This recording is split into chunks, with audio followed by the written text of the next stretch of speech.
247 ka mga magtiayon ang nakapahimo sa libreng kasal nga gitanyag sa kagamhanan sa Dakbayan sa Talisay.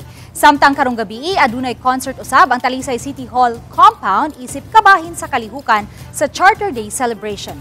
Ang report ni Femari Dumabo.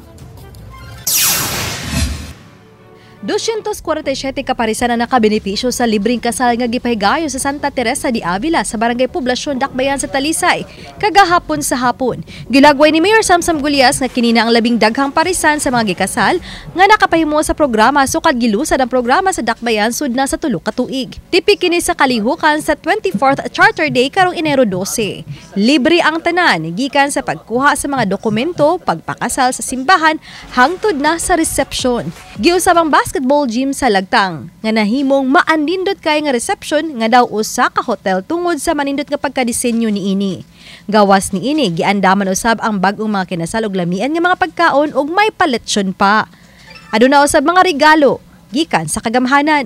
Samtang karong gabi, ang kapulisan ug uban pang ahensya sa gobyerno ang full force sa pagsiguro sa seguridad. Alang sa imong Charter Day concert diha sa dakong hawanan at bang sa Talisay City Hall.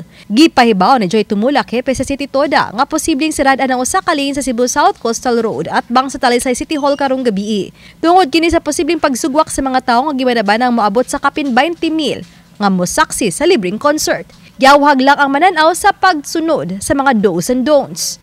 Mayroon na tayong mga posting about po doon sa mga prohibited items na hindi po dadalhin. So, aside from those na may mga augmentation din tayo madedeploy, full force po pala ang kapulisan natin dito, ma'am, sa Talisay. Samtang iklaro ni Talisay City Mayor Samsam Gulyas nga karong Domingo, Enero 12 pa ang Charter Day. Og dili holiday, ang karong adlaw nga Enero 9 ug ang Lunes, Enero 13. Ang atuan Charter Day celebration, which is usually a non-working holiday and usually walay klase para kaninyong tanan, is January 12. Unfortunately para kaninyo, January 12 today is a Sunday.